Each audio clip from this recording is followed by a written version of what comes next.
Hi, welcome to If I Did It, a show where we analyze and solve pure kerfuffles from MMA world media.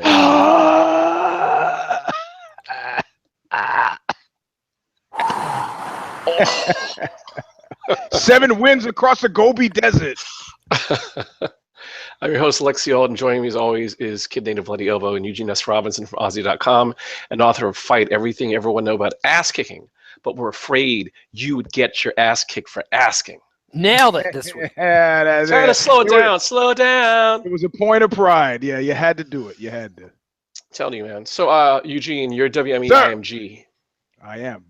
Explain the PR behind granting George St. Pierre, who retired as a UFC welterweight champion, a title match in his Octagon return against the reigning UFC middleweight champion. You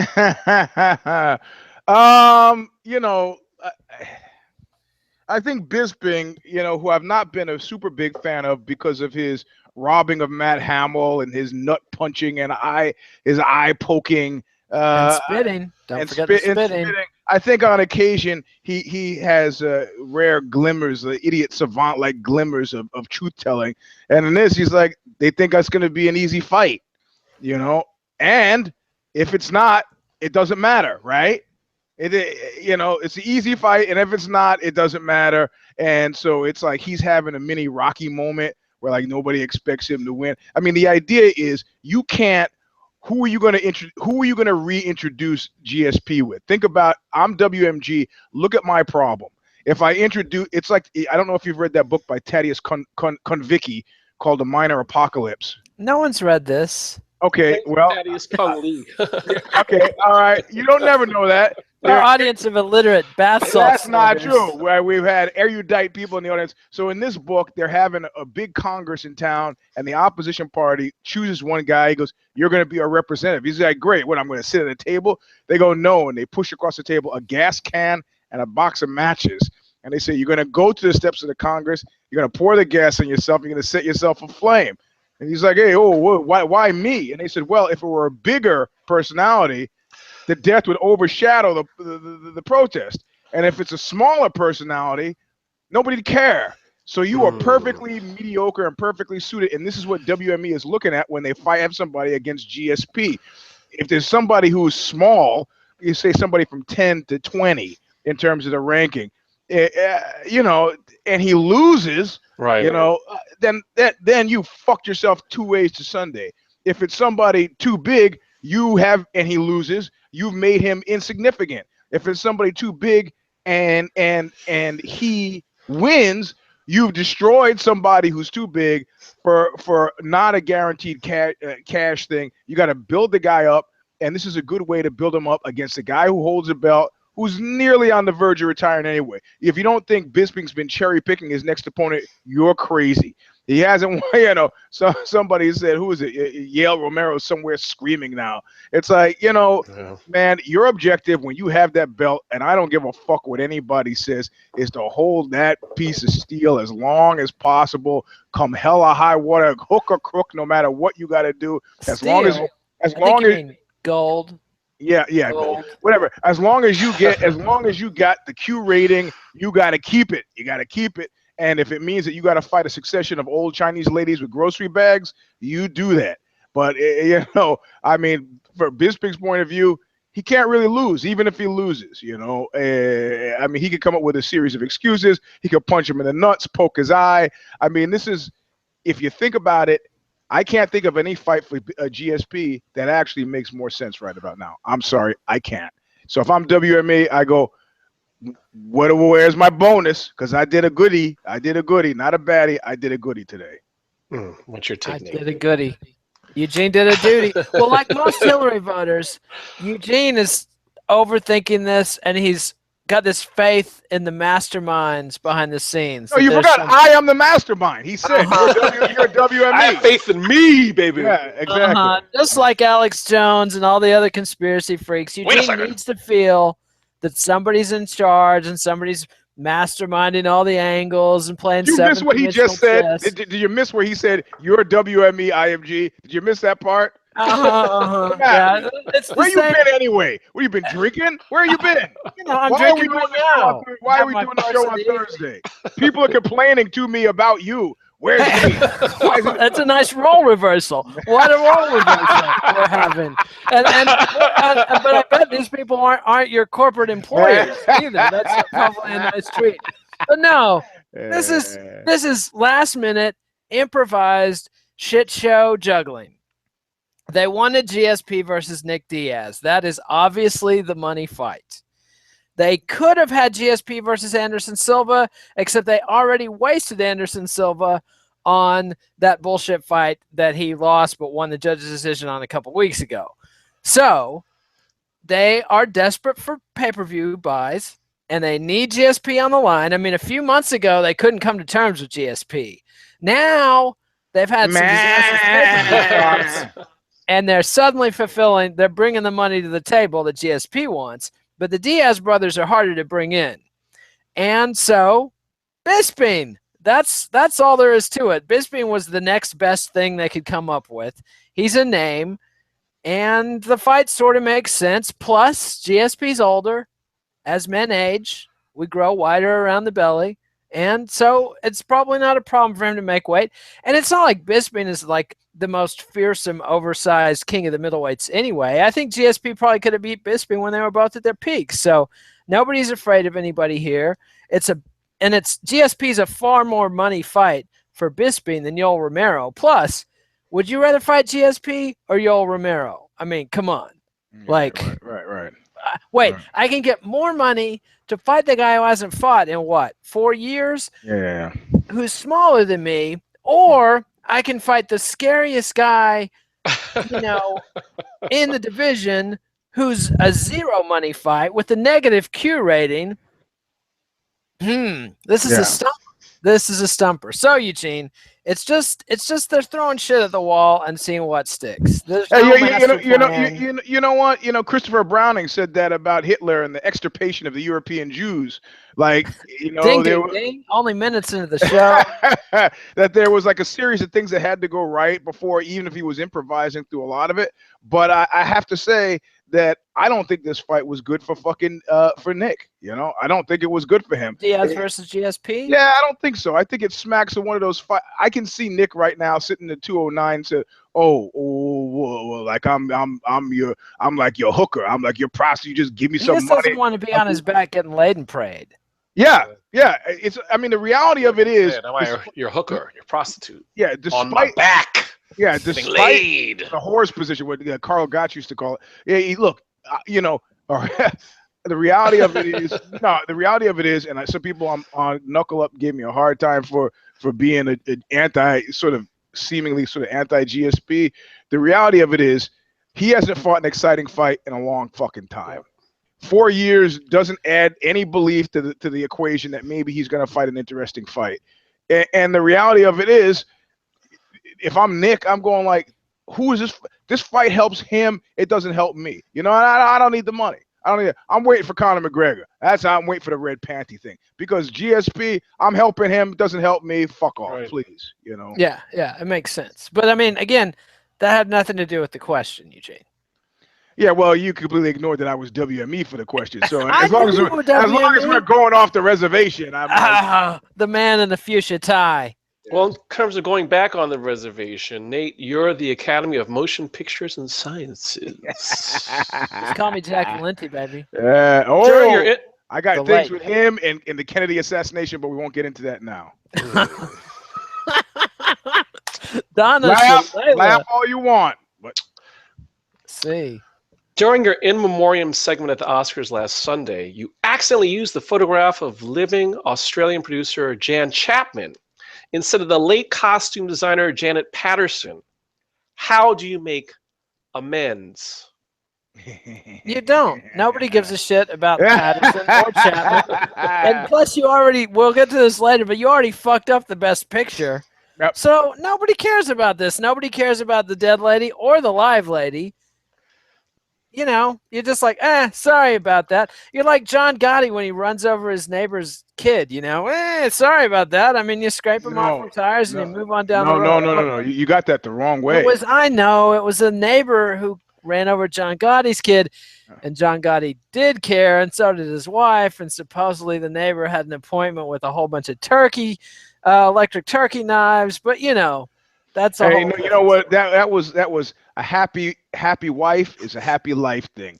He understood it was an accident, but the wife kept at him. You could look at that piece of shit waving at me today. Were you gonna let that piece of shit? He's coming and going. What kind of man are you? Eventually got it to keep the peace in the house.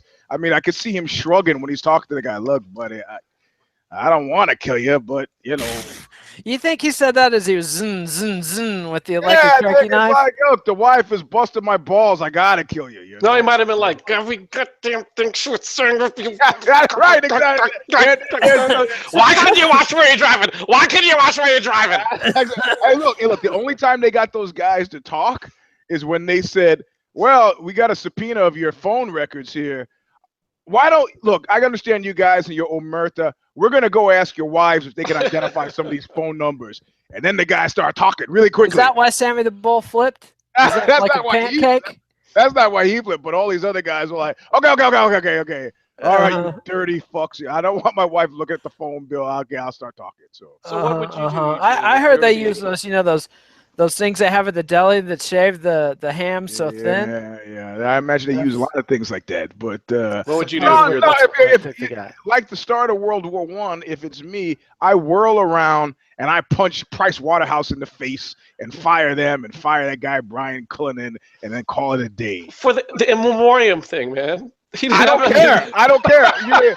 Hey, the French philosopher Rene Girard talked about a sacrificial crisis. They are in the midst of a sacrificial crisis with the Oscars so white thing last year going to this year. They don't know what the fuck is somebody, like the Oxbow song says, I don't know why somebody's always got to die. It's a sacrificial crisis. Somebody's got to go. Because like Nate said, nobody gives a fuck about these people. Chapman, Patterson, who the fuck? Jan, Peter, Son, who knows who they are? It doesn't make it makes a difference to their families, but not to the rest of us. But the reality of it is, you know, somebody's got to feel, you got to feel like somebody's paying for it, and that's how you do it. Eugene's on fire tonight. Fuchsia tie, Nazi reference in the first 7 minutes, and plug in the new Oxbow album in the first 9 minutes. I didn't plug the first Oxbow album. I didn't do that. I'm you just did. On the, come on, kid. Ooh, Thin Black rookies. Duke, baby, May 5th.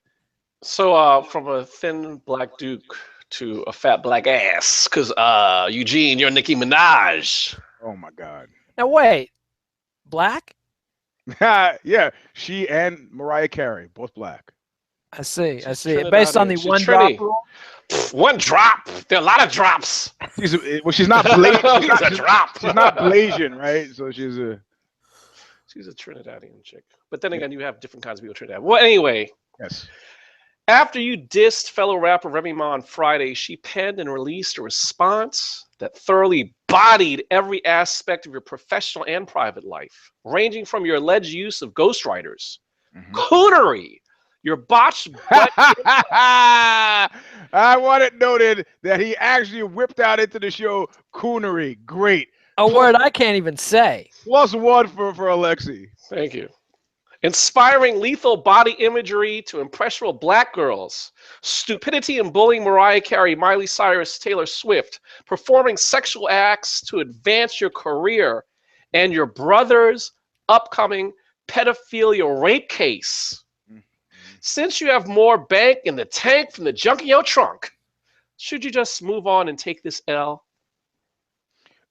So who am I now? I'm sorry. Nicki Minaj. Yeah, if I'm Nicki, I'm fucking. There's no percentage in. I mean, this woman Remy Ma has got nothing to lose. She's got out of the joint. Clearly, she's not going back to the joint, so she's not gonna roll up on you and fuck you up. But you know, every bit of press that you give her is unless you guys are in cahoots and this is a press scam, which I've read those allegations as well. You know, you just gotta. I mean, I remember seeing somebody in Safeway struggling with their kid, you know, and they were about to hit the kid. And I kind of remember getting my cart kind of close. I go, fighting with a 5-year-old, huh? I want to put it in perspective. I don't fight with 5-year-olds. My kids would say, stand up so I can wash you. It's bath time. They would. I said, okay, pick them up, put them out on the floor. It's cold, Dad. I go, yeah, it'll be less cold if you let me do this quickly. Put them back. I don't fight with fucking 5-year-olds. I don't do it. Yeah, so she should. If I'm Nicki, I go, that's funny. Jailbird's cute, and I go on with my business. You know, I'm going back to my roles. I'm going back to my fake butt injection. I'm going back to. I'm not gonna fuck around with this because the savagery that a recent ex-con can't bring to bear by knifing you in the chest, she's gonna pour into. And the reality of it is, she has been a bully. Nicki has. I have been. If I'm Nicki, I have been a bully. You had to know that somebody was going to come who had nothing to lose, and that's what happened. And when you're bullied, and you come up with somebody who's got nothing to lose, you take it on the fucking chin and walk on. What do you do, Nate? I need some math help because 20 million divided by 235,000 is what? Like, how many times more is 20 million than 235,000? Well, like see. A lot's 100 times, 1,000 times, because Nicki's got 20 fucking million Twitter followers. 20 million. And Remy Ma has 235K, which I would be thrilled to have. 85 times more. How much? 85. 85 times more. I mean, the rule of thumb on Twitter is punch up and pick up their followers. Yep. If you're punching down, you're either a sadist or Donald Trump. Just leave it the fuck alone, like you said. And Eugene's overconfident with the whole, she's not going to fuck with me physically because she don't want to go back to jail. That's like saying, old dirty bastard, he's going to meet his probation officer because he doesn't want to go back to jail. Like, come on. I'm the same person who threatened the Manson. I'm the same person who fucking threatened the Manson family. I don't give a fuck. But then I realized how, and there was this mafia guy. He said, you see Jerry, you tell him next time I see him, I'm going to cut his cock and balls off and stuff him in his mouth. And then I felt pretty good for about 5 minutes. And I go, oh my God, what have I done? What have I done? So yeah, you're right. Probably people will roll up on you, even if they've just got out of the joint. I guess. Especially if they just got out of the joint. Like, Yeah. like I remember in high school. Jack Henry Abbott. Jack Henry Abbott, exactly. He might look like a big tipper early in the evening, but you don't want that table. You don't want that table. No matter how much cash is thrown around, how many girls is trying to. If those of you look up Jack Henry Abbott, you will know that was harsh. Yes, In the Belly of the Beast, an excellent and very disturbing read. Yeah. You can smell the sociopathy coming off every page. But yeah, if you're Nicki, walk away quick, because there's no version of this game in which you can meet the victory conditions. There's nothing in this for you. Nothing. So true. I mean, Remy Ma turned the rap around in 48 hours. She's talented, and she's got free time. So right. So anyway, Nate, you're Hunter Biden. Yeah, I'm feeling tall and rich already. Well, your father, former Vice President Joe Biden, was so affected by your older brother's tragic death, he rejected the presidential bid. You were so affected, you left your wife to get with your brother's widow. You told Page 6, quote, Hallie and I are incredibly lucky to have found the love and support we have for each other in such a difficult time, and that's been obvious to the people who love us most. We've been so lucky to have family and friends who have supported us every step of the way, end quote. What PR prep do you have in place in case inquiring minds want to know more from friends and family? Yeah, I mean, this is time to do some Googling and read up on the whole Eddie Fisher, Liz Taylor thing. Eugene, you're the elder statesman and Hollywood historian. What was the dude, the Elizabeth Taylor's fourth husband that died in a plane crash? Richard, oh my God. Burton? No, not Burton. He didn't die. This was two husbands earlier. I don't know. Anyway, Elizabeth Taylor was married to dude A. Todd? I don't know. She was married to dude A. He dies in a tragic plane crash. Dude A's best friend, Eddie Fisher, who was married to the wonderful Debbie Reynolds, steps up, comforts Elizabeth Taylor in her hour of need, and apparently she was pretty needy and needed the whole. Apparently, he had lots of comfort to give. Yeah, he's comforting not enough people. to keep Richard Burton away. He's comforting people like I like to comfort people. Exactly. Who am I to refuse someone who needs comforting? I was pretty bitter about this whole thick black dude thing because Thin black dude. I thought that I had the inside track with the whole cover of the Marvin Hamlish Classic, People Who Need People, and I'm looking at the materials. I'm not seeing it anywhere in the track listing. Is this a hidden track? People Who Need People. That's Come on, Barbra Streisand, 1964. I know the song. The Loveliest People. Look, that wasn't gonna go on. You don't realize the most fractious relationship I have in my life right now is with your guitar player. With the guitar player from I've been on email exchanges with him. If people think I give Eugene guff, you would pay to be on the Oxbow email it's horrible. list. And when we finally... It's an abusive relationship, Eugene, and you deserve every bit of it. Man, the bass player said, look, we can't keep going. And I said, not only can we not, I will not. You know, there are very few people who, when their name pops up on my text thing, I go, fuck. And he's one of them. I don't know what he wants, but it's never going to be anything good. And I can't live like this. So imagine how Keith Richards feels when he hears from Mick. I mean, or Mick's people. Yeah. Well, at least he doesn't have people.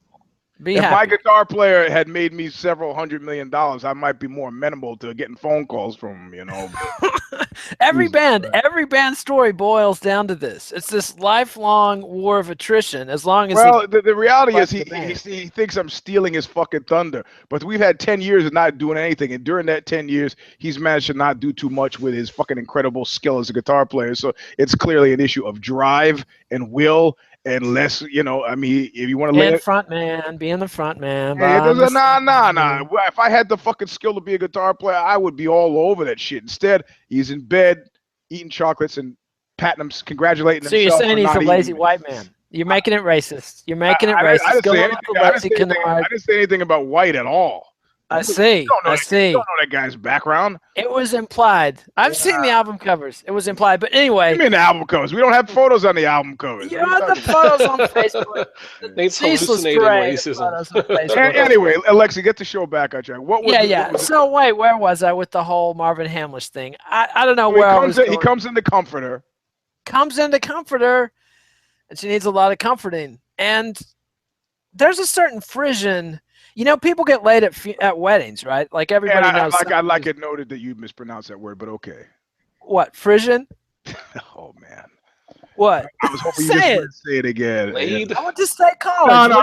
No. Finish. Just finish, because it's now taking 20 minutes. West Coast so people get laid at weddings. What?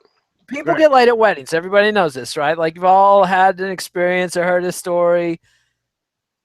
You know what's better than wedding hookups? Funeral hookups. And if you're scoring the widow, is so short. If you're scoring the widow, man, I mean, the fire might burn, but oh, does it warm? So I can't blame the guy, but everybody else is gonna. Everybody else who's not a complete depraved scumbag is gonna be coming down on Hunter Biden. But it's just like Hamlet. I mean, everybody thinks Hamlet's uncle's the bad guy, because he stepped in and comforted the grieving widow of his brother and took the whole kingdom. I mean, there were responsibilities. He murdered his brother. That's a difference.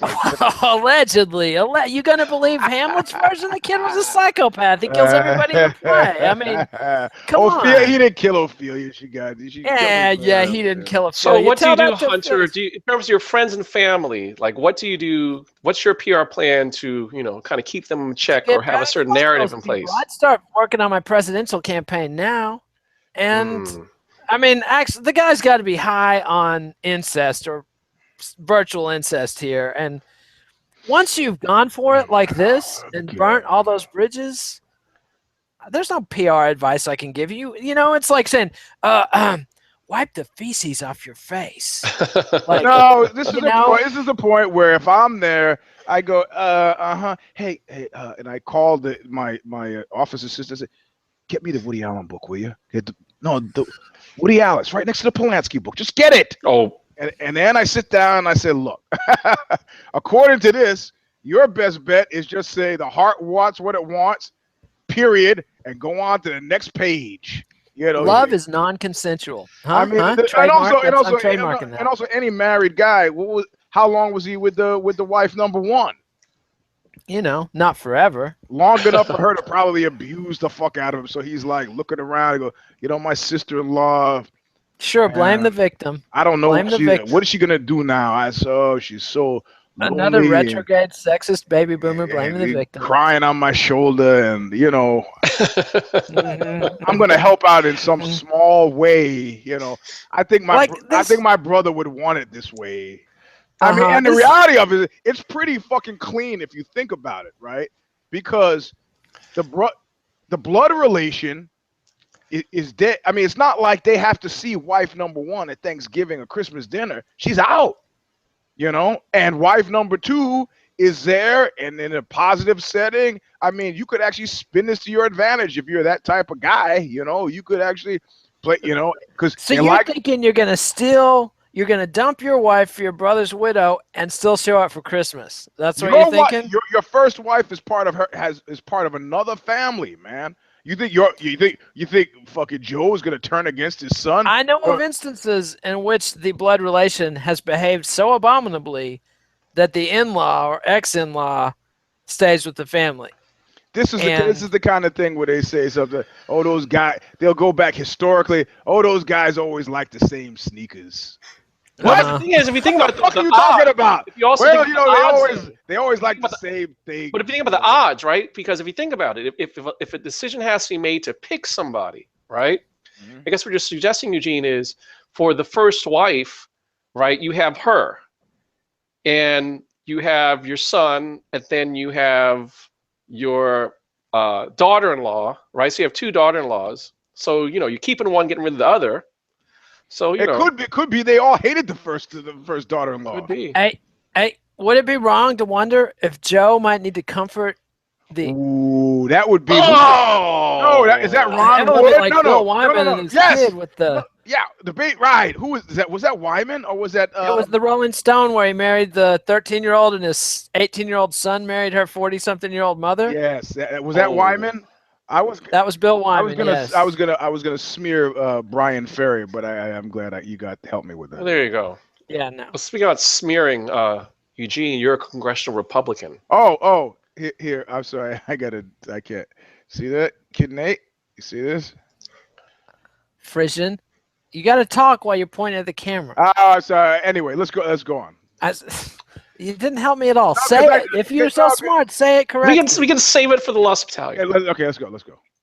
After being busted by the Washington Post for lying to Congress about chatting with a Russian spy master, Attorney General Jeff Sessions recused himself from Justice Department investigations into Russian influence in the 2016 U.S. presidential election.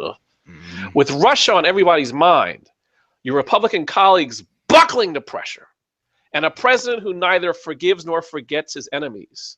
How do you navigate an environment live and in public, if you will, filled with risky business? Is this to Nate or is this to me? That's to you, Gene. And I'm supposed to be Jeff Sessions? You're a congressional Republican.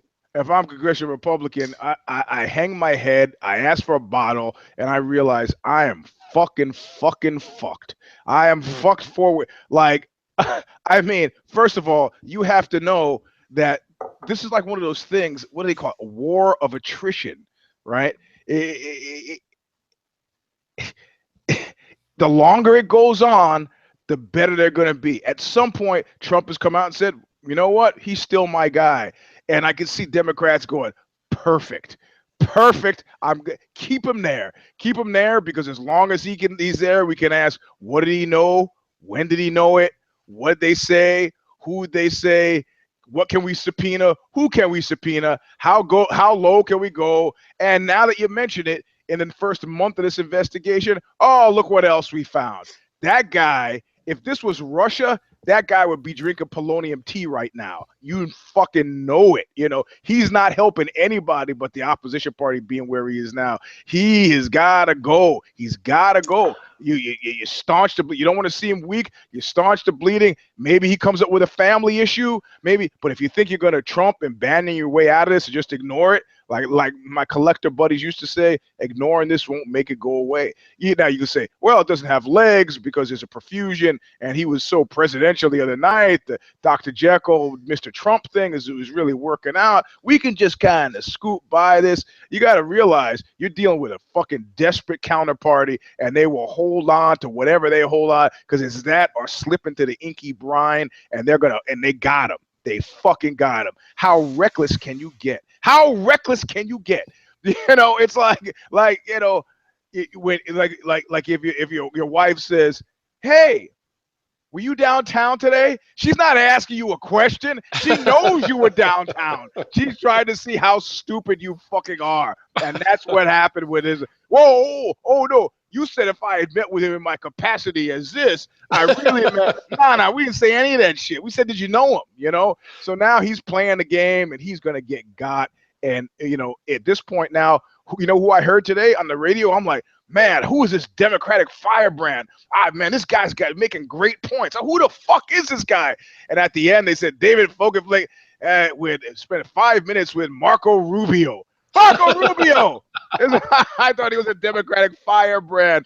You know, Trump has no house, man. You think Marco Rubio is gonna forget that little Marco thing? He's no Ted Cruz. No, Ted Cruz seems like he's forgotten. You know. So anyway. So what would you do, Nate? Well, if I was Donald Trump, I'd be reading my mafia history right about now. Because you're Albert Anastasia. Yeah. And Jeff Sessions is Frank Scalise, a.k.a. Don Cheech, who was the inspiration for the Marlon Brando getting shot at the fruit stand scene in The Godfather. And it's one thing when they're shooting Willie Moretti in the face over in Jersey. It's another thing when they come to your fucking neighborhood and shoot your number 2 guy. Then they're coming for you, my friend. They're coming for you. Sessions is his number 2 guy. Sessions was the first Republican elected official to get on the Trump train. Sessions was a lock for Cruz, but he smelled something in the wind and got on board with Trump. And, you know, Sessions used to be a hardcore anti-Russian guy. That's one of the ironies about all this. If you go back and read some of his public statements, he hates the Russians as much as he hates marijuana. I think you would say as much as he hates Negroes. Yeah. Well, no, come on now. Let's be realistic. He doesn't hate Negro. He's got a benevolent love, and he'd love to welcome them back home. Takes such good care down here. Back home to the room. We've got room for everyone down here at the Sessions Plantation, my friends. Next to the shovel. Right next to the shovel and the plow. You just listen to them singing. They're so happy. Yeah. They're so happy. Yeah. And but for Sessions, and you know who laid this perjury trap? Our friend Al Franken, the comedian. Yep. When you get set up by a fucking comedian, dude, you might want to change your name because you have shamed the disgraceful legacy of Jefferson Davis and P.T. Beauregard. Traitors and cowards that they were would be very ashamed of you for falling into a fucking perjury trap like that, answering flatly on the record that you hadn't talked to any Russian officials when you fucking knew you had. They also the fact that he said more. That was the thing, because he said, some people would call me a surrogate for Trump, and I haven't spoken to anybody. I don't understand it. If he just said, because he asked him, he's like, how would you handle somebody that would, you know? Mm-hmm.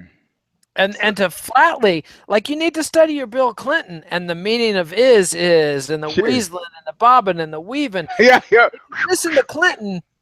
Clinton doesn't fall into the perjury trap easily. I mean, it took hours and hours of grilling in the deposition when he's between the wife and a hard place and trying not to admit to multiple counts of adultery here under oath.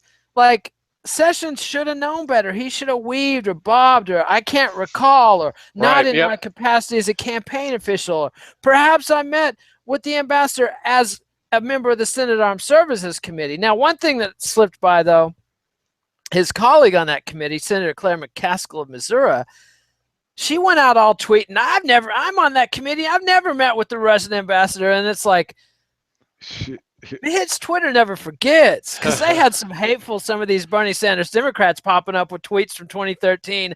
I'm so mad about this Russian adoption thing. I'm going to go give the Russian ambassador a piece of my mind. And then a few years later, she's over there. I just got off the phone with Iran and the Russian ambassador, and fuck them people. And it's like, come on, people. Like, don't pay yourself in with I never. And, never is never correct. Yeah, That's the rule. Give yourself some weasel room, because you fucking lying. And when they snuck, it turns out they snuck dude in to the back door of Trump Tower for his meeting with Kushner, that they revealed that they had. Like they knowingly went around the C-SPAN cameras at the front door. And so I'm dedicating Muddy Waters' backdoor man to the ambassador, because I think he knows. The little girls understand, and so does Jared Kushner. So hold on. So I got lost in the verbiage. So what's happening in the Sessions in your mind? What's happening to Sessions? What's going to happen to Sessions? What's going to happen to Sessions? Well, I mean, it depends what they got, because the perjury thing, I don't know. Albert Gonzalez, Bush's second attorney general, he fucking perjured himself in front of the Senate. And they let that shit slide. But Trump, the thing with Bush is he was so popular when he committed all this bullshit that the Democrats voted for it all in. So you had people, that's why you had Nancy Pelosi saying impeachment's off the table in 2007, when they fucking had an easy case, a slam dunk case for impeachment with the lying and the war crimes and, all this shit. But who wants to investigate war crimes that you voted for? Huh? Not many people. But nobody's voted for shit for Trump. A few people have voted to confirm Sessions, but that's it. They didn't vote for, hey, let's make secret deals with Russia and forget the sanctions and cover it all up. Nobody voted for that shit. So you got McCain and Graham and all these people. Now, Pat Leahy noted, Senator Pat Leahy from Vermont or whatever, noted that Sessions weasel worded his recusal. He didn't recuse himself a blanket recusal. It was a partial recusal. They're going to have to push and get a blanket recusal from him on this shit. And it's a matter of how hard are the Democrats going to keep pushing. And I bet they're going to keep pushing pretty fucking hard. They got nothing else. Yeah, they got nothing else, and all their constituents are like, Schumer, I'm going to put your fucking balls in your mouth if you say one more nice thing about Donald Trump. I mean, it's like if Democrats say, hey, the sun is shining and Donald Trump's under the sun, people are like, fuck you, motherfucker. That is the worst, So have you seen how they turned on Van Jones? Oh, yeah. Well, he deserved it. That was such bullshit. I mean, I'm enjoying that a little bit. Yeah. Of course you hate Van Jones. Yeah. No, I don't hate the guy. I met the guy. He was perfectly nice to me. But let's see, who's taller, you or Van Jones? Eye to eye. Eye to eye. Wow. So you really hate him then, huh? No, I don't.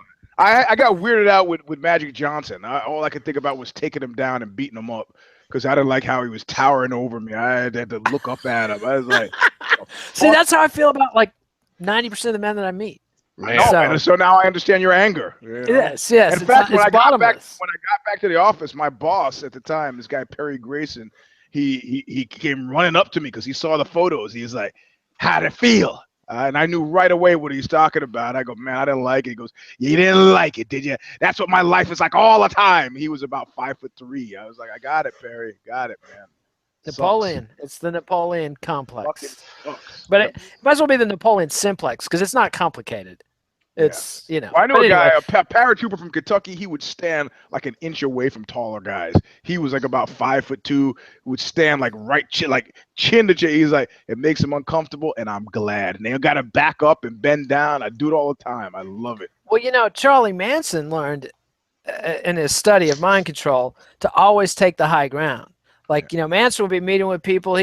He'd be climbing the chairs. He'd be doing anything he could do to get that height. So, that's why I'm always standing on the riser, the stairs. Your Apple box that you carry with you. Yes. Well, given all these what lessons, are we doing, Alexa? You've lost control. It brings us to our teachable moment. I have to let you guys work it out, because we were on our last question anyway, man. Oh, good. Okay. We're kind of struggling time-wise. If I just cut it off, we'd be finished 20 minutes ago. I see. See what I'm I haven't saying? even called you guys out for the blatant anti-Catholicism in the Biden question. Huh? Oh, Yeah. we never. Yeah. But I'm just going to let it pass now. Yeah. But it was noted. It was noted. The Pope marked it down. Could somebody who's listening to this show, could you do some research for us and get pictures of his first wife and then the brother's wife? No, I saw it. The brother's wife Who's is hotter? hot, so much hotter than the first wife. I was like, "What's going on?" I was like, "Oh, damn." You know what? That's I the law. understand. That's the law of the jungle, man. There's a book by Julian Barnes called It's just good, man. Seriously, you just look at those two photographs. I mean, unless you have a thing for like blondes, you know, they're a little. No, but wrinkly, I try to set my young chargers straight, and they're like, "Oh, so and so's." So this one guy's going crazy for Ariane. I'm like, "Are you kidding me?" He's like, "Oh no, she saw it." I go, "Okay, all right. Here, I want you to. You got it. You got your date with Ariane. You sit down at the table. You got everything you want coming to you, but there's a catch." He goes, "Okay, what's the catch?" For the first hour of your dinner, yeah, you can't talk. He goes, "Well, what am I doing?" You're listening. You're listening to Ariane for an hour. And then suddenly he realized that it wasn't such a sexy place to be. Kind of sounds like our teachable moment. Nate, your PricewaterhouseCoopers accountant, Brian Cullinan. Cullinan. Days before the Oscars, you told the Huffington Post that there was no procedure for preventing a false winner from being named at the Academy Awards because, quote, it's so unlikely. Yet on your watch, days later, the wrong Best Picture was named because you were tweeting a backstage picture of Emma Stone instead of doing your job and handing Warren Beatty the correct envelope for Best Picture. What can we learn from your epic fail? Man, what can't we learn from your epic fail? 2017 is not 2000 or 2005 or 1990 or whatever year Clown thought it was. Your every fucking moment is being tracked, and you publicly outed yourself, like you said, tweeting pictures of chicks backstage. Like, Clown, you're done, son. And nobody gives a fuck about movies anyway. I mean, people care about Netflix series and shit. They don't give a fuck about movies in the theater. Nobody gives a fuck. And that shit, you hear about it, and then it's not even online to see for months later. Who gives a fuck about La La Land? I hear about La La Land by the time it's available to me. I fucking forget about it. And like I'm going to a dirty old greasy mall theater to see some bullshit, need some stale popcorn, and listen to people talk over the show. Fuck that. I want to watch shit right here at home. Of course. You're 75 years old. Come on. I mean, you know why I do? Because I like screaming at people about their cell phones. You gonna turn that off? I am gonna turn that off. And then if I hear one cell phone light up in the theater, I watch the whole movie, and then I complain to get my money back after. Well, my experience was ruined. Okay. If you want to watch movies with the large, aggressive Negro and a fuchsia tie, then by all means. Myself, I'm of limited size, limited physical dangerousness. I can't bring my Hornet spray and my truncheon into the theater, so, like, you know, so, I mean, fuck the Academy Awards. And PricewaterhouseCoopers, like, I mean, remember when Arthur, what was it? What was the big firm, Alexander, that went down in Enron? Arthur Anderson. Yeah. I love remember those when guys. Enron happened and the whole firm had to implode? I don't care. I love them. Yeah, and then 8 years later, the financial crisis happens. None of the firms even get dinged. I mean, you know, these clowns think this one might fuck up PricewaterhouseCoopers. I mean, but yeah, go home, retire, shut down your firm, your fucking jokes, go away. That's my advice. You had one job. Advice, Eugene? You had one job. Yeah, that's it. You had one job. Nobody gives a. And the reality of it is, like driving and texting, there's no reason anybody needed to see your pic of Emma Stone any sooner than you fucking sent it. You're a dumbass. And, you know, keep in mind, he just got fired from the Oscar detail. He still got a job. Yeah. He's still working at Price Waterhouse. He's just, you know, at the cool. Everybody's like, nice one, Brian. Yeah. Maybe he's got Milton's desk down by the water, by the fucking the drain pipe, the heating pipes. But, you know, that guy's still got a fucking job. You want to feel sorry for somebody? Don't feel sorry for him. Feel sorry for me. Well, you know, the reason why I don't feel Feel as sorry sorry for for you, you. Eugene, is because much like how you always have a standing invitation for MMA fans, for fight fans at shows and things that you And have many to of them, we have offer. testimonials. Many have shown up, so that's cool. Well, now you have opened up a situation. If you ever seen Eugene S. Robinson in a movie theater, give him a thumbs up, because you know at the end of the movie, both you and he can skip to the manager and demand a refund, because you know someone will have a cell phone My lighting movie up. experience was ruined. And then they say, right. well, we're not going to give you your money back. Then you say, you know what? Next time, I guess I'll police it right in the middle of the movie, and you ruin every subsequent showing by getting the manager, pointing the person out, arguing in the theater, and then everybody has a cause to go and play. And nah, they just give you the money back, you know. I knew a guy who used to try to troll casinos. He would spill a drink, walk away, act like he would forget something, and come back and slip in the drink, right? And finally they figured out. I mean, this was Atlantic City, man. They wise up really fucking quick. The second time he had done it, they pulled him in. They pulled him into a back room, and they said, you know, I'm gonna give you some money, and I want you to get the fuck out of here. If I ever see you again here, I'm gonna break both your legs. And the guy was like, he was an inveterate junkie. He goes, I don't give a shit. He took his $100, it was gone, you know. So I thought you were going to say he didn't give a shit. He took his $100 and came back.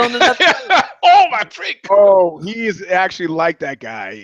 I mean, because he went to another casino and tried it, not knowing that the casinos actually talk to each other. And this time he decided to up the ante. And you know, your bowels are notoriously unreliable when you become deep into the junk. So when he slipped this time, he pooped his pants as well.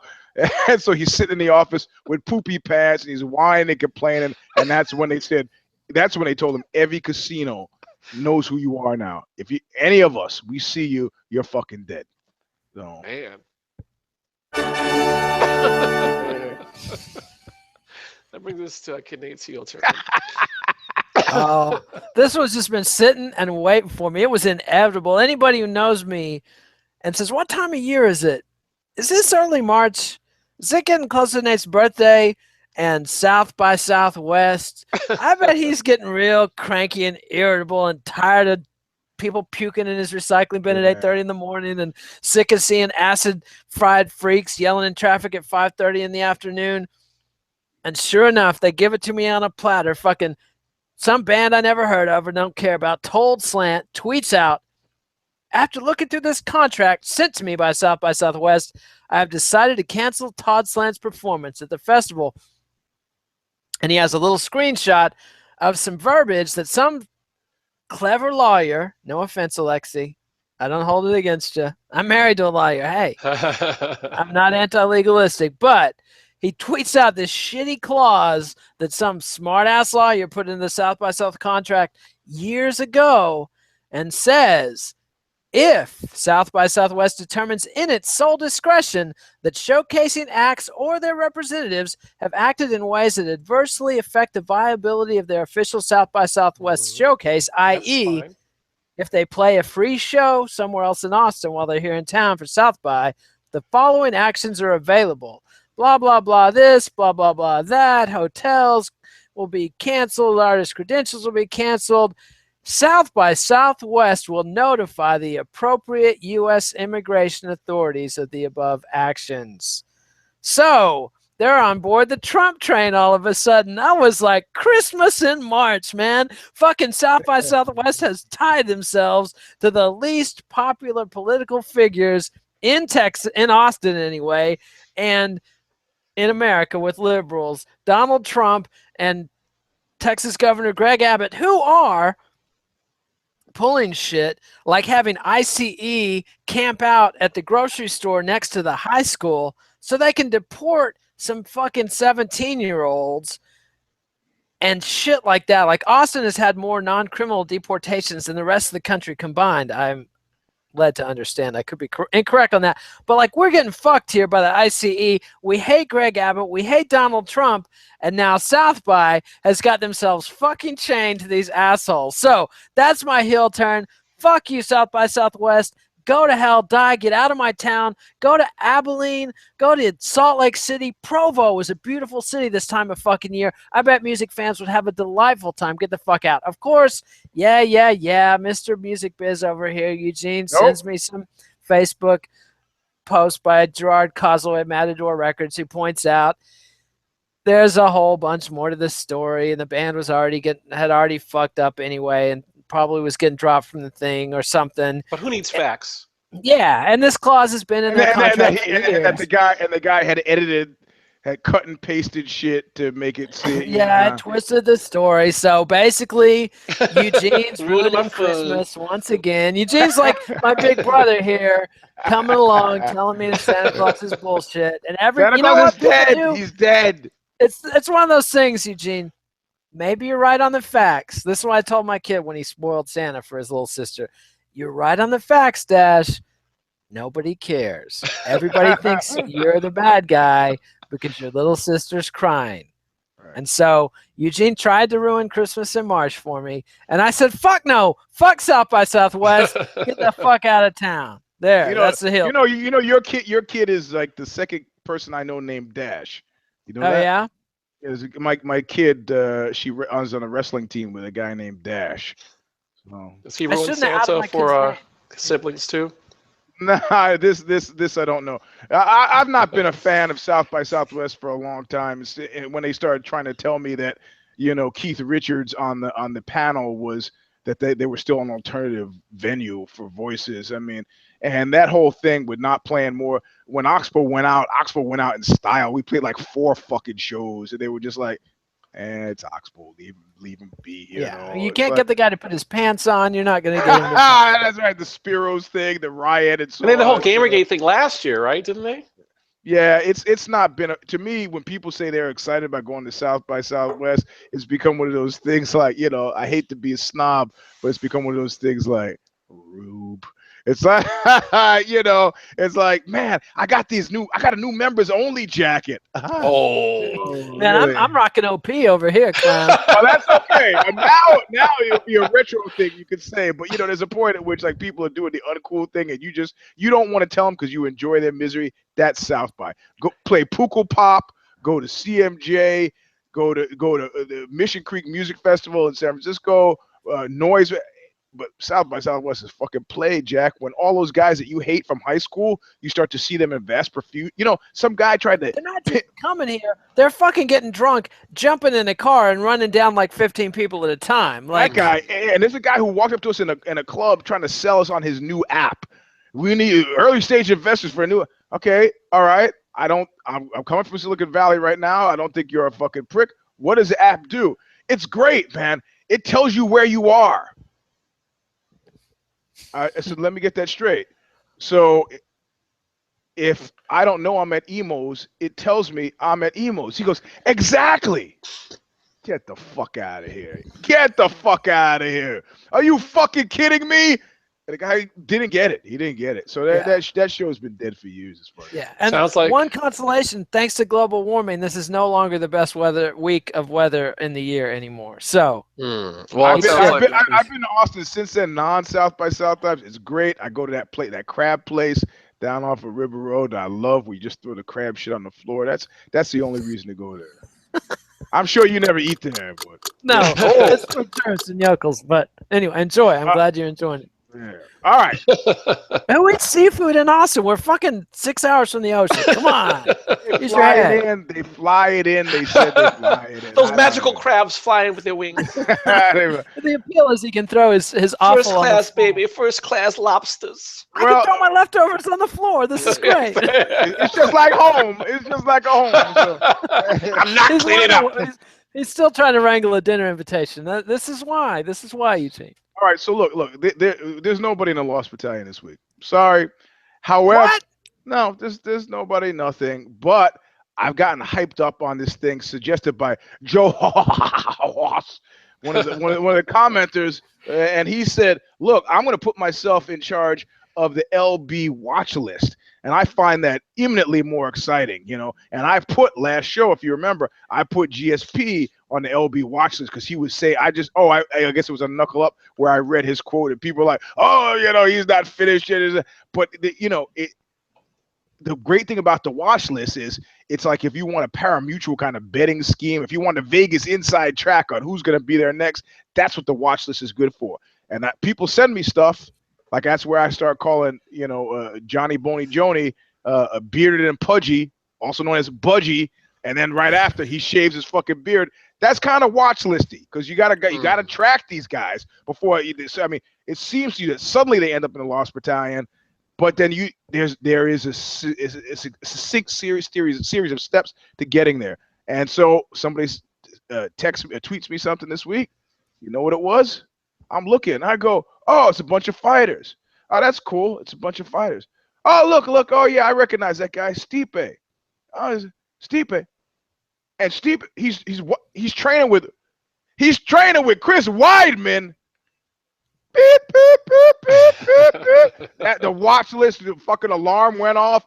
What the? I won't even touch a guy who's lost at a BJJ competition because I'm afraid of the bad juju. And I'm not fucking inviting a guy all up in my mix and training with him and rolling with him. Are you fucking kidding me? Are you kidding me? So now we have not Lost Battalion, but we have an alarm on the watch list. Man. Is there anything he should do other than Yeah, Stipe needs to get the fuck out of there. If he's within the sound of my voice right now, wasting no time or thought, I don't. A friend of mine. If he takes you out back to see the woodpile, don't go. Don't go. Hey, you know what? This guy. There were two stories, and I'll make them brief. The guy in Poland, his boss says, he says to his boss, "Hey, when you gonna pay me that $100 you owe me?" His boss says, "Yeah, okay, I'll get it for you today. Come on, help me load this lumber." And so they take the lumber and they get out into the woods.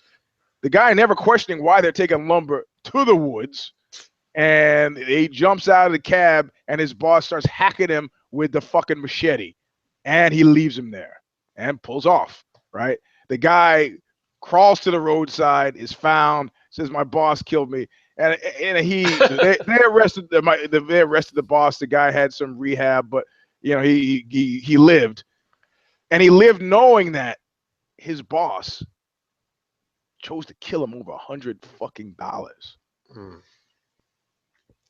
You know why you kill him over $100? You know why? Yeah, I know why. You don't have to tell me. It's not because you're mad about the $100 per se. It's that you're only out $100, and the guy who owes you $5,000 is going to hear about it and fucking pay on time. That's why you kill the guy. Pretty Amberg style, Yes. But who told you about Pretty Amberg? You did. But the guy, he owed the guy the money, and I can't tell you how many times I've had workmen at my house, and I've thought of that Polish solution. The Polish solution. It's like the plumber's working, and and I can't find these guys who do what I haven't found a single plumber who says I'm a plumber. I called the guy the plumber. He got all offended. He's like, "Oh, I got a site. I got my own .com thing I'm working on now." Okay, man, you're standing in the ditch with a pickaxe, but okay. And so he's like, I know he's gonna charge me foot and the leg and foot or whatever, the arm and leg. And so I start to think, man, the guy finishes the work. He's got the ditch dug. Why didn't I just kill him? I just kill him, put him in the fucking hole. I saved myself $1,700. And then I go, well, okay, then I got to hide the van, and then there's a phone record, and then I gotta fucking just pay him, Man. So the point is, if you are fucking Stipe, the other was the guy who my friend put together. They were gonna have a threesome, and he and his buddy are gonna meet this woman. So they meet in the restaurant, and at one point, Henry was the guy's name, says, I gotta go for a cigarette. And the guy telling me the story said, look, I knew something was up because Henry didn't smoke. He didn't realize the restaurant also had windows. And so my dude and the woman are sitting there planning this threesome they're going to have, and they're watching Henry run down the street. That's what Stipe should be doing right now. Chris Weidman is going through, doing lunges, getting warmed up. He should look out the window and see Stipe to the parking lot.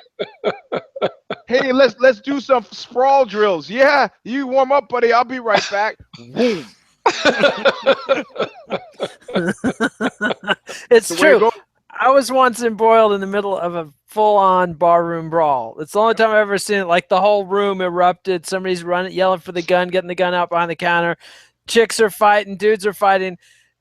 And out the front, I see the guy running. The guy who started all the shit, I see running out by the window out in the street. He's long gone. I love that guy.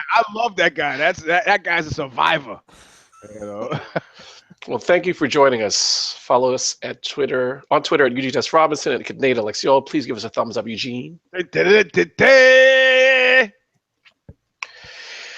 leave comments on YouTube. Subscribe to MMANation.com on YouTube, MMA Nation on iTunes. Visit Bloody Elbow. Read Eugene at Ozzy.com. Be sure to check out all three of us on Amazon.com. Actually, hey, I got a piece going in tomorrow. My dude wrote a piece. He's a fan of Knuckle Up, a Bloody Elbow guy, and he did a piece on this movie called Swastika. So it's on Ozzy tomorrow, so you should read it. It's fucking great. He's got some of the last interviews with Albert Speer, and the director outs Albert Speer because, you know, Albert Speer beat the Nuremberg trials, and he said he essentially convinced the Russians that he did Jews. I ain't know nothing about no Jews, and the Russians bought it, right? And this guy essentially outed him and said, "You fucking Speer knew exactly what was going on. He was a fucking liar. He was a fucking liar. Straight up, he busted him." So it's a great movie. You should read the article tomorrow. Actually, the article's in. It'll rev at 9:30 tonight, my time. So all right. And give us a like, because as they're pointing out in the comments, 72 of you clowns are watching this shit and only 16 likes. Come on, step it up. Click the like button. Jeez. That means the others. I can't do the math. 71 times minus 60. The others are hate watching. Yeah, or watch it with one hand. Look at them. Oh, hey. Yeah, that's some seriously depraved. We'll be back next week with another song. If I Did It, we don't know what we're going to be talking about yet because the PR mistakes have yet to be made.